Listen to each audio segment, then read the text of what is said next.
Les bontés de l'Éternel ne sont pas épuisées, ses compassions ne sont pas à leur terme, elles se renouvellent chaque matin.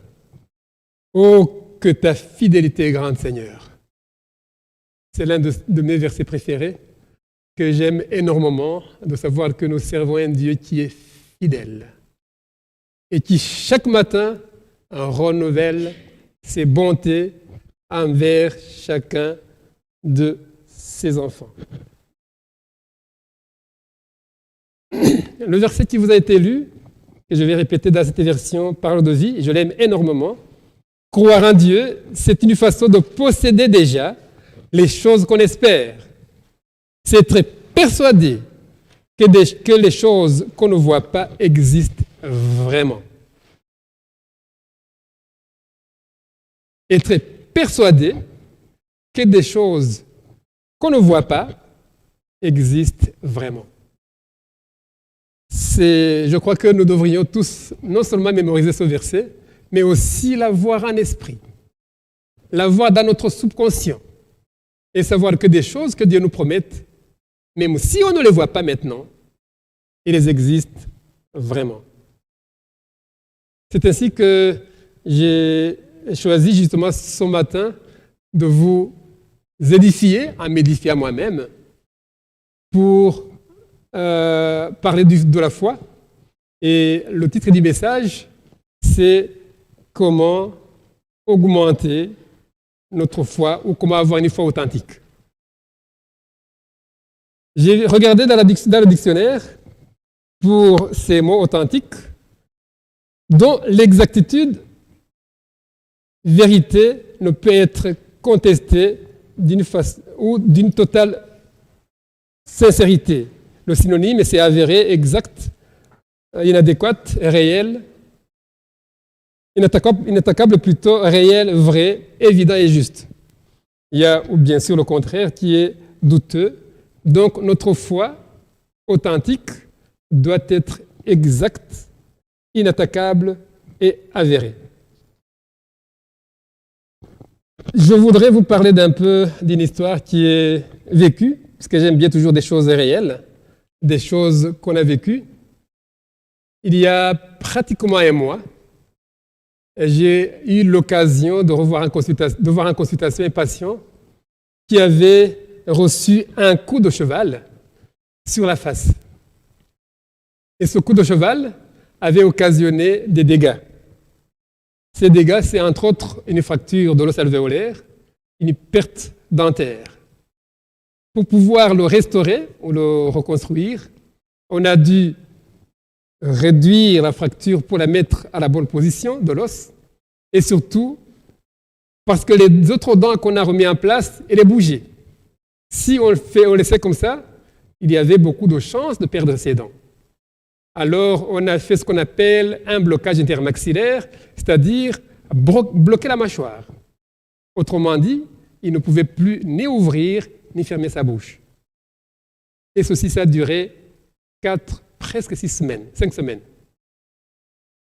Je l'ai revu début de cette semaine, c'était un lundi d'ailleurs, où j'ai débloqué la mâchoire, c'est-à-dire j'ai coupé les fils d'acier qui bloquaient la mâchoire, et à ce moment-là, il avait vraiment très difficile à ouvrir la bouche. Pourquoi? Parce qu'il avait perdu l'usage de la mobilisation de sa mâchoire. Pour pouvoir réouvrir la bouche, il fallait impérativement faire de la kiné, une mobilisation, pour pouvoir retrouver l'ouverture buccale. Il a commencé cette mobilisation, donc cette kiné maxillofaciale, cette semaine. Et normalement, j'ose espérer que d'ici 3-4 semaines, il aura trouvé son ouverture buccale qui est normale, c'est-à-dire plus ou moins entre 3 et 4 cm. Ceci ramène à vous dire ce que vous connaissez. Quand on dit que si un organe n'est pas actif, il va s'atrophier. Et j'aime bien le mettre du côté spirituel.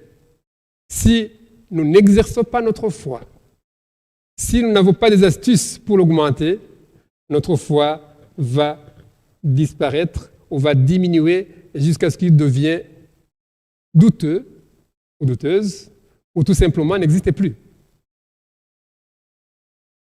Je pense qu'une des missions que Dieu m'a données sur la terre, c'est d'encourager les gens. J'aime bien encourager les gens et je m'encourage moi-même. C'est ce qui me permet d'avancer.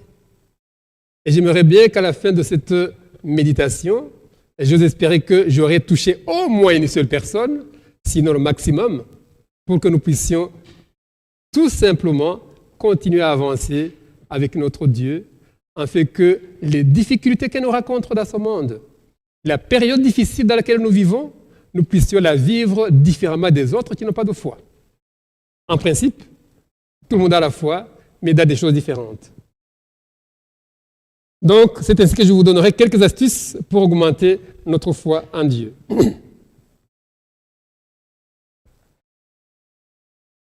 Pour augmenter cette foi, il ne faut pas nécessairement chercher trop loin.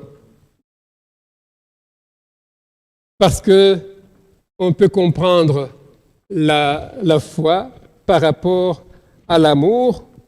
On ne peut jamais avoir la foi en quelqu'un si on sait que la personne ne nous aime pas.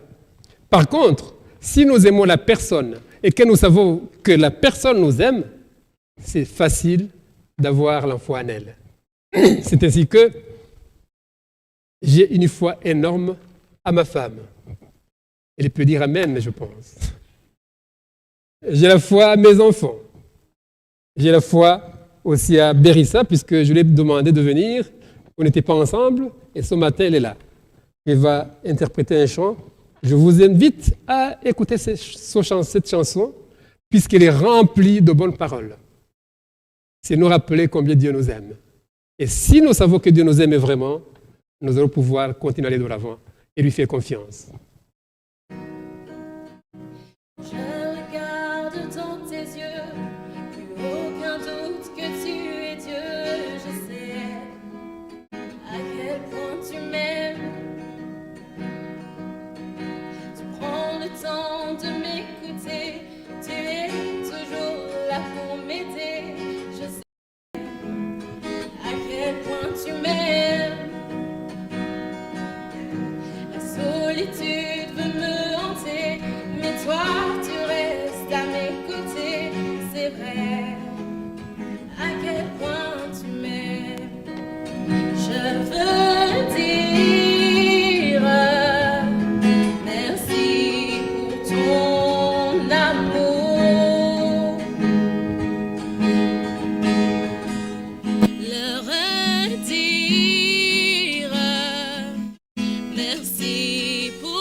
Mes blessures font surface, tu m'environnes de ta grâce. Je sais à quel point tu m'aimes. Quand l'amertume ternit ma voix, je me rappelle de la croix. Je sais à quel point tu m'aimes. Mes montagnes ne sont rien pour toi, car ta puissance est au-delà. C'est vrai, à quel point tu m'aimes. Je veux dire merci pour ton amour. Le redire merci pour ton amour. Oh, oh, oh. Je suis libre à cause de ton amour.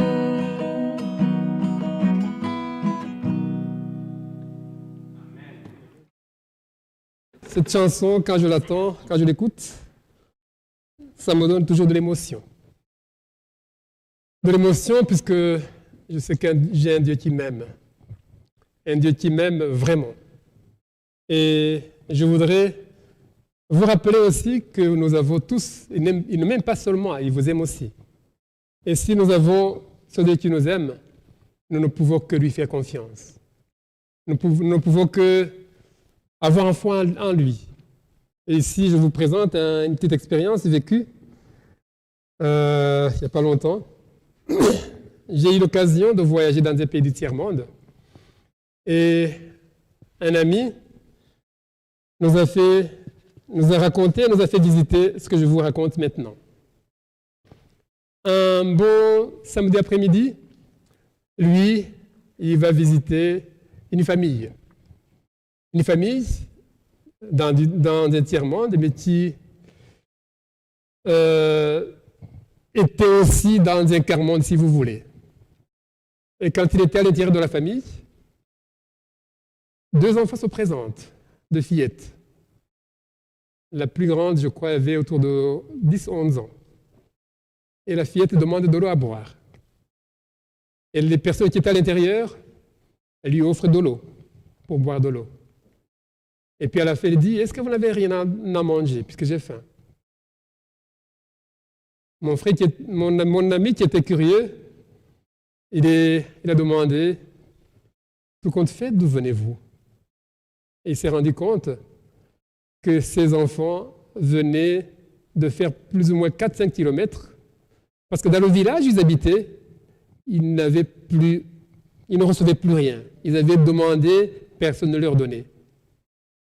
Et la personne qui nous raconte l'histoire, elle dit, il faut impérativement que je vienne en aide des enfants.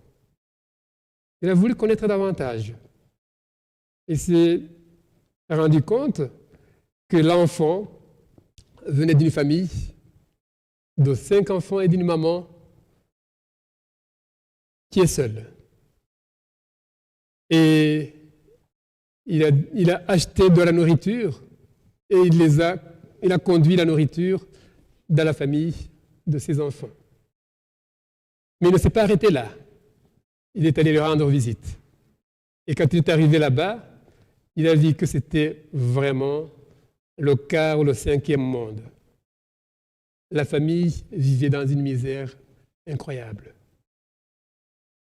Et au moment où il devait offrir une prière, il n'a pas trouvé les mots. Tout simplement, il a parlé avec des larmes. Il a dit, Seigneur, comment est-ce que des choses pareilles puissent exister? Tu as créé un monde où il y a assez à manger pour tout le monde, où il y a assez à boire pour tout le monde.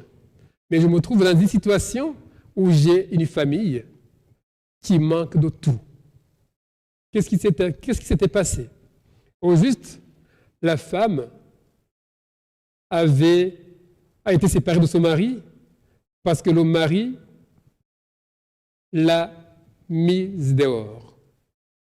Alors que la femme était en train d'accompagner sa maman mourante, il a passé du temps, quelques jours, pour l'accompagner, et puis la maman est décédée.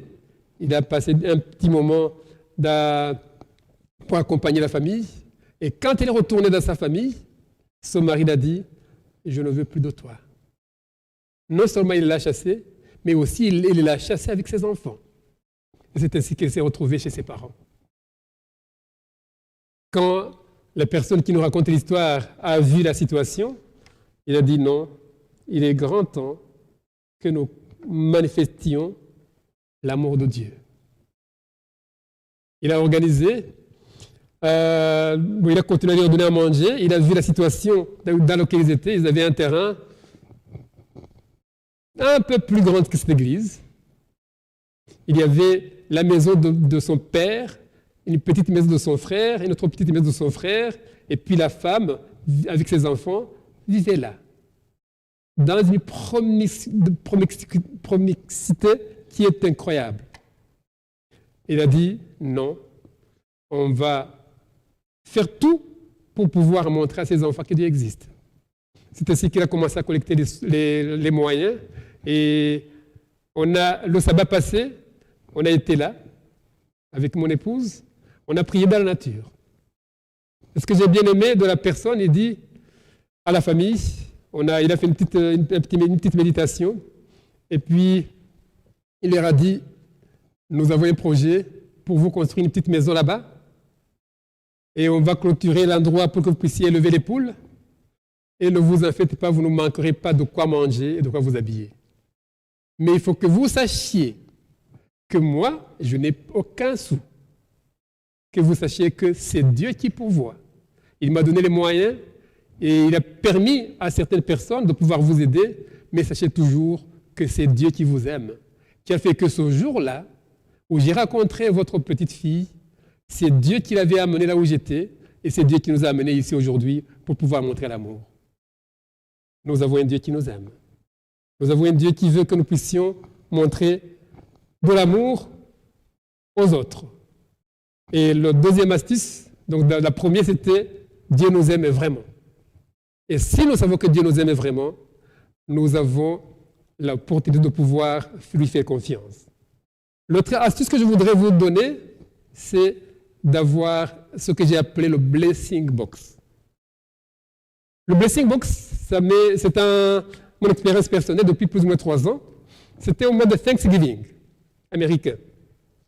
Et j'ai lu un article où une femme parlait et disait que, alors que les Américains se rappellent de ces moments de remerciement par rapport à ce que Dieu a fait, nous aussi, Dieu fait beaucoup de choses pour nous. Et ces choses, la plupart du temps, nous les oublions. Et je voudrais vous donner un défi. Je le fais depuis 3 ans et je vous assure que ça marche. C'est formidable. Et je voudrais vous demander chaque jour d'ouvrir les yeux, de regarder ce que Dieu fait. Et vous allez vous rendre compte que Dieu fait énormément de choses. Tout simplement, on ouvre les yeux et puis vous le notez. La dame en question proposait que chaque soir de la journée, on revoit notre journée que nous avons passée avec Dieu et puis noter et mettre dans un box, dans une boîte, que vous mettez quelque part dans la maison. À la fin de la semaine, en famille, on ouvre la boîte et on relit ce que Dieu a fait. Et si vous voyez ce que Dieu aura fait à la fin de la semaine, vous allez dire « Waouh, Dieu est merveilleux ». C'est l'histoire que je viens de vous raconter, ça fait partie de mes blessing box. Certes, c'était difficile pour la famille, mais j'ai eu l'opportunité de pouvoir bénir les gens. Et je crois que Dieu nous bénit d'une façon ou d'une autre. Je pense que si nous ouvrons les yeux, nous allons nous rendre compte combien Dieu est merveilleux et combien Dieu est bon. Et surtout si nous organisons justement nous notons ces blessing box, nous allons nous rendre compte que ce Dieu-là est vraiment Dieu, il est bon, même si des fois nous allons avoir des situations qui sont très, très difficiles. Je voudrais passer justement au 3e astuce, qui est notre foi sera testée. Peut-être, je vais laisser l'occasion à Yvette de jouer ce chant, Sovereign Over Us, c'est un chant de Michael Smith, un chant que j'aime beaucoup aussi. Il est en anglais, mais je crois qu'il est tiré de Romains 8, 28. Dieu fait concourir toutes choses au bien de ceux qu'il aime. Et par après, si on a le temps, je lirai Genèse chapitre 22, verset 1 à 18. Et c'est l'histoire d'Abraham, quand Dieu lui demande d'offrir son enfant, Isaac, en holocauste. You are working and not waiting,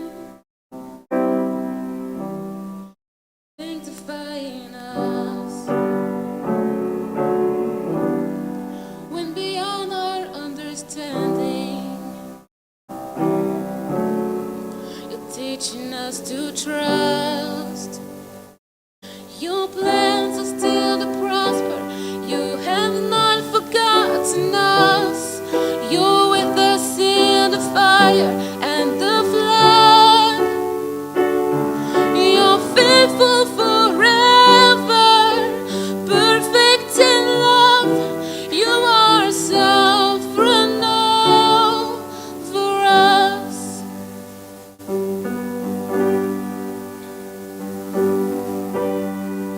are wisdom unimagined. Who could understand your ways? Reading high above the heavens, reaching down in endless grace. You're the lifter of the lowly, compassionate and kind. You surround and you uphold me, and your promises are my delight. Your plans are still to prosper. You have not forgotten us.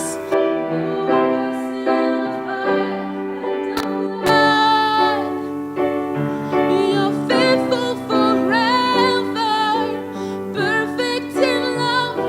You are sovereign over us. All your plans are still to prosper. You have not forgotten us.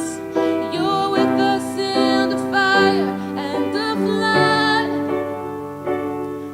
You're faithful forever, perfect in love. You are sovereign over us.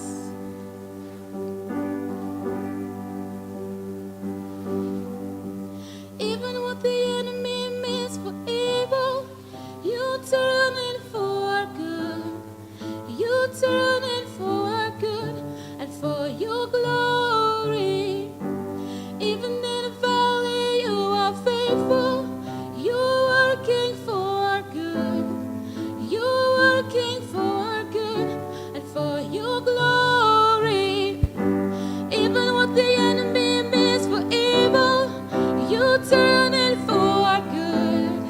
You turn it for good and for your glory. Even in the valley, you are faithful. You're working for good. You're working for good and for your glory. All your plans are still to prosper. You have not forgotten us. You're with us in the fire and the flood. Oh, you're faithful forever, perfect in love. You are sovereign over us.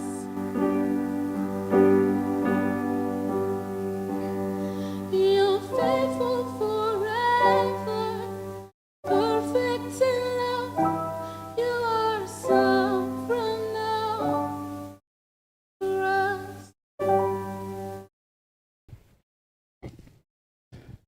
Merci pour ce chant. C'est un chant qui est aussi merveilleux puisque justement, Dieu permettra que nous passions dans les moments difficiles parce qu'il veut non seulement tester notre foi, mais aussi parce qu'il veut nous bénir. Ici, le verset, enfin plutôt la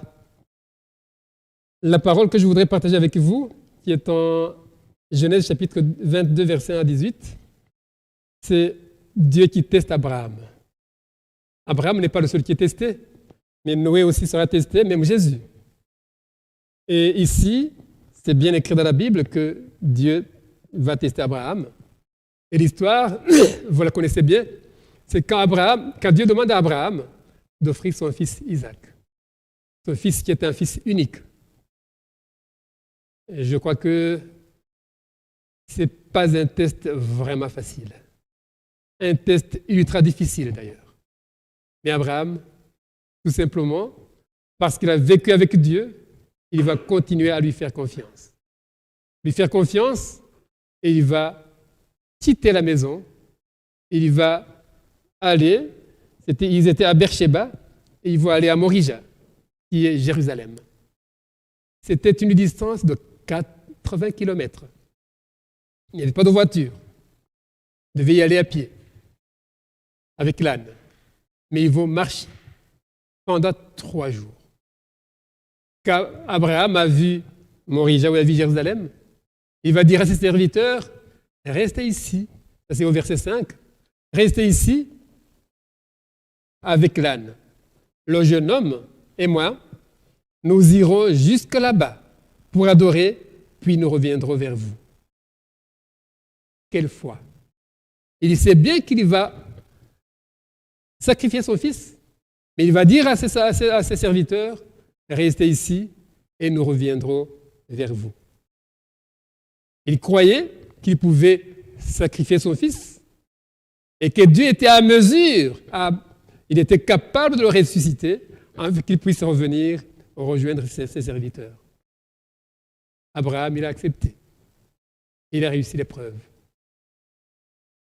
Et à la fin de ces versets, au verset 17, on peut lire peut-être à partir du verset 16, il dit « Je le jure moi-même, déclaration de l'Éternel, parce que tu as fait cela et que tu n'as pas refusé ton fils unique, je te bénirai, je multiplierai plutôt ta descendance, et elle sera aussi nombreuse que les étoiles du ciel, pareille au sable qui est au bord de la mer. De plus, ta descendance possédera les villes de ses ennemis.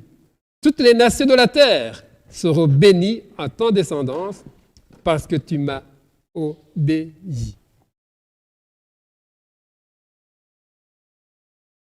Est-ce que dans les moments difficiles, dans les moments d'épreuve, restons-nous fidèles? Restons-nous obéissants? Est-ce que nous nous rappelons que nous avons un Dieu qui nous aime? Dans des situations comme celles que nous traversons, de pandémie, dans les situations où il y a risque de perdre son job, dans les situations où le business ne marche plus, est-ce que nous avons toujours confiance en un Dieu qui peut faire la différence, qui est capable de nous relever de la situation? Est-ce que nous ne souffrons pas d'une peur du lendemain? C'est ainsi que j'introduis le chant suivant que Yvette va nous chanter, No longer slave to fear. Un chant en anglais, si on a l'occasion, je le chanterai aussi en français par après, mais c'est un chant qui nous rappelle que nous sommes des enfants de Dieu et que nous ne devons pas avoir peur. Si nous savons que nous avons un Père qui est si merveilleux, qui est si grand, qui est si bon, qui nous aime d'un amour inconditionnel, il n'y a pas de raison d'avoir peur. You surround me with a song of deliverance from my enemies. With all my fears are gone, I'm no longer a slave to fear. I am a child of God. I'm no longer a slave to fear. I am a child of God. From my mother's womb, you have chosen me. Love has called my name. I've been born again into your family. Your blood flows through my veins. I'm no longer a slave to fear. I am a child of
Amen. C'est vrai, ça vaut toujours la peine de nous rappeler que nous sommes des enfants de Dieu. Puisque la situation dans laquelle nous vivons peut nous amener à avoir peur. La peur des situations difficiles, la peur de la maladie, la peur du lendemain. Mais si nous nous nourrissons des chansons comme ceci, ça va nous booster, ça va nous permettre d'aller de l'avant. Je voudrais vous raconter maintenant encore une histoire d'un ami. Un ami qui, on a découvert de façon fortuite un nodule au niveau des poumons. C'est l'année passée. Et quand on a découvert ce nodule, on a fait un examen, un PET scan, pour exclure un cancer. Et le PET scan s'est révélé négatif. Mais comme on doit toujours être sûr de l'évolution et de comment les choses vont évoluer, on a demandé de faire un examen de contrôle 6 mois plus tard. Il y a quelques semaines, il a passé un scanner et le matin de ce jour, il a préféré, c'est un homme de Dieu, il a préféré passer cette matinée. L'examen devait se faire à jeun et au lieu de manger, bien sûr, il a passé du temps en louant le Seigneur. Il a chanté, il a prié et puis il est allé à l'hôpital pour passer cet examen, la première heure. Pendant la journée, c'était assez long puisque ça pouvait basculer d'un côté ou de l'autre.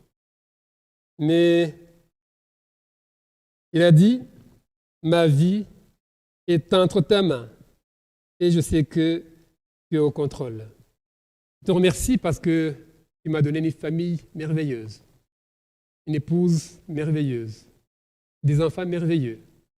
Et je te fais confiance, Seigneur, même si je vais passer cet examen, je sais que c'est un peu difficile pour moi maintenant, mais j'y vais et je te fais confiance. En attendant les résultats, il a écouté le chant qu'Yvette vient de chanter. Le chant qu'il a écouté et réécouté. Et ici, je voudrais vous dire, chers frères et sœurs, que nous avons la possibilité de jouer dans notre subconscient. Les choses que nous mettons dans notre subconscient vont servir à nous transformer d'un côté ou de l'autre. Et le subconscient, c'est comme un jardin fertile. Tout ce qu'on met dedans rentre et pousse. Autrement dit, je peux choisir de mettre dans mon subconscient la peur. Comme je peux aussi choisir de mettre dans mon subconscient la confiance en un Dieu qui est formidable et qui est capable de faire la différence. Le fait qu'il a mis dans son subconscient pendant toute une journée cette chanson qui répétait, qui revenait, le stress s'est envolé tout doucement. Et effectivement, les résultats sont arrivés, ils étaient négatifs. Il a bien sûr loué le Seigneur. Donc, l'autre chose que nous devons utiliser, notre astuce, c'est de savoir que nous devons nourrir nos pensées ou notre foi, puisqu'elle vient de ce qu'on attend. Et ce qu'on attend vient de la parole de Dieu. Ça, c'est Romains chapitre 10, verset 17. Bien sûr, les paroles, les cantiques, les conversations et même l'environnement dans lequel nous vivons. Avant, j'aimais écouter la musique différente, variée dans la voiture, mais je vous assure, depuis très très longtemps, dans ma voiture, il n'y a que des chants spirituels, des chants qui m'ont construit. Nous avons intérêt, en tout cas, à construire, à mettre dans notre subconscient les choses qui vont nous guider et aller de l'avant.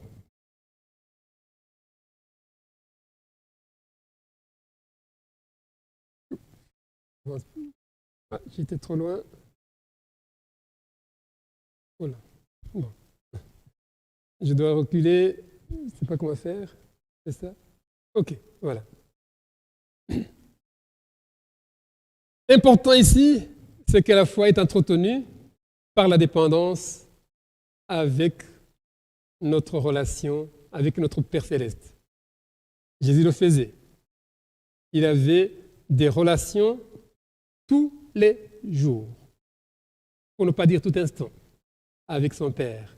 Et ici, c'est bien sûr les 3 versets que j'ai mis là-bas, qu'on ne va pas lire. Romains chapitre 12, verset 13, 1 Thessaloniciens 5, 17, et Éphésiens chapitre 6, verset 18. Et j'ai bien aimé le commentaire qui est dans ma Bible, qui dit « Priez tout le temps », c'est aborder chaque situation de la vie en adressant une brève prière à Dieu. Je vous recommande d'essayer de vivre cette situation. Aborder toutes les situations en adressant une petite prière à Dieu. Et si je pense à Néhémie, quand il était à Babylone, la prière rapide, micro-ondes qu'il a adressée au Seigneur, et Dieu qui a exaucé tout de suite. Et il faut aussi, bien sûr, créer des habitudes. Ici, je vois, c'est tout le monde. Quand un message arrive dans votre smartphone, il y a un clic, il y a une sonnerie. J'aurais aimé que ces sonneries correspondent aux habitudes que nous devons développer avec notre Seigneur, pour nous rappeler que nous devons prier continuellement. On ne doit pas fermer nécessairement les yeux, on ne doit pas aller nulle part, tout simplement toujours être connecté. Et si nous sommes connectés continuellement avec notre Seigneur, la situation, je vous assure, va changer.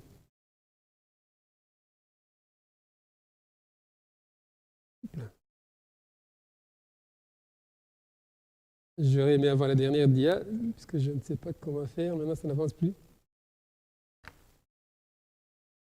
Hop là. Bon, ça n'avance pas.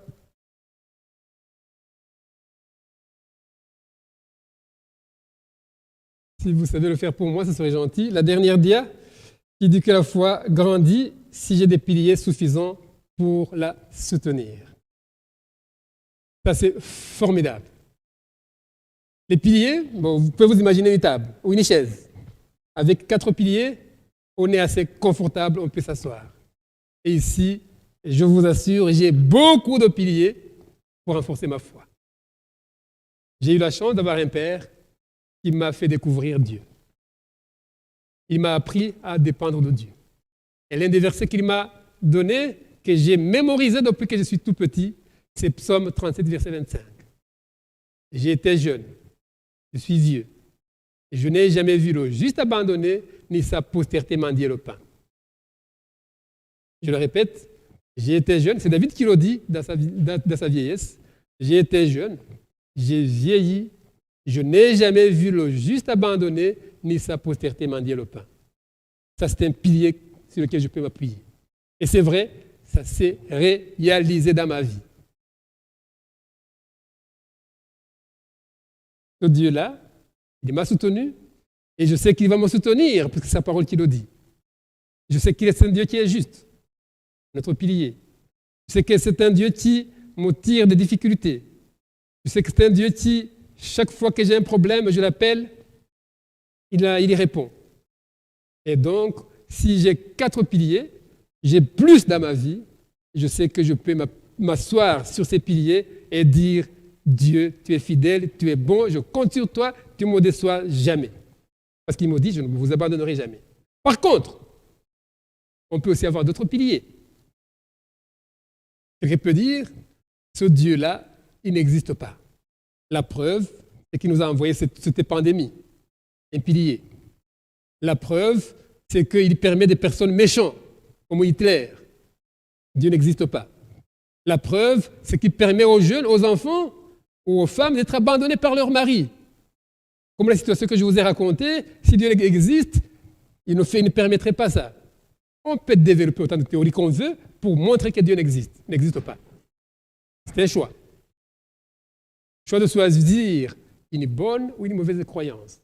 Moi, j'ai choisi de prendre de bonnes croyances qui me permettent d'élever ma foi, d'augmenter ma vie, d'aller vers l'avant et de vivre une vie que Dieu a prévue pour moi et de m'épanouir dans la vie de tous les jours et de le servir et de permettre aux personnes que je raconte qui sont dans le besoin, comme la famille dont je vous ai parlé, de pouvoir voir que Dieu existe et qu'il est bon, qu'il est merveilleux, qu'il peut utiliser ses serviteurs.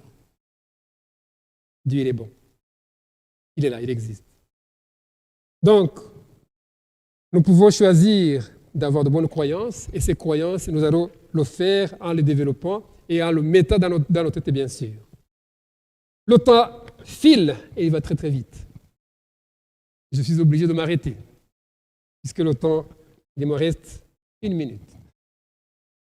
Mais je vais vous laisser ce que les anglo-saxons appellent takeaway message. À garder à l'esprit. Donc, notre foi sera testée afin de grandir. Je vous recommande encore une fois d'avoir un blessing box que vous développerez tous les jours. À la fin de chaque semaine, vous le verrez bien que ce Dieu-là a été là. Et quand vous êtes éprouvé, si vous relisez ce blessing box, vous allez vous dire, mon Dieu, tu es là. Même dans les situations difficiles, même dans la pandémie, même dans la maladie, tu es là, tu es bon, tu es merveilleux, tu vas m'aider. Même si je ne te vois pas, je sais que tu existes et que tu vas mettre en action. La foi vient de ce qu'on attend, de ce qu'on se nourrit, de la parole de Dieu, bien sûr, des amis, des rencontres, des personnes que nous faisons. Si nous fréquentons des personnes qui nous construisent, qui nous élèvent, nous allons voir la main de Dieu en action. Avoir de bonnes croyances.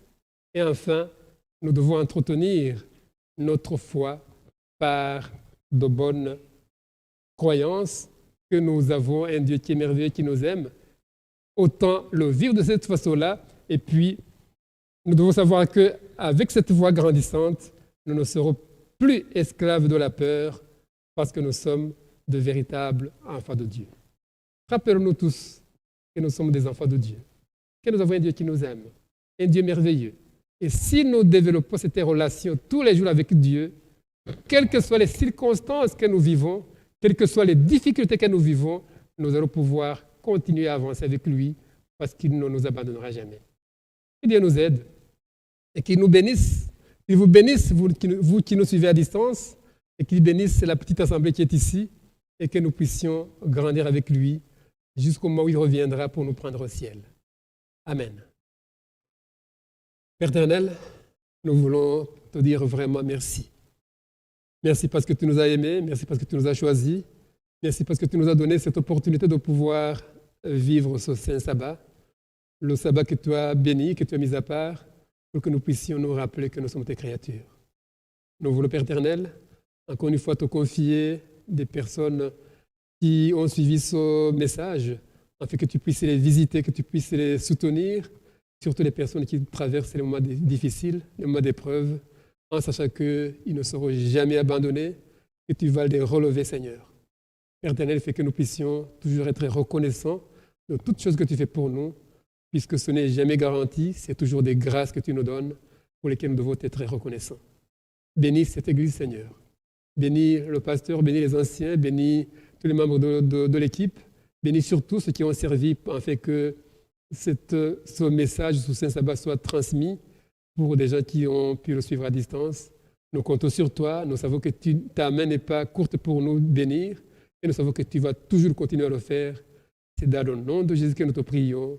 Amen.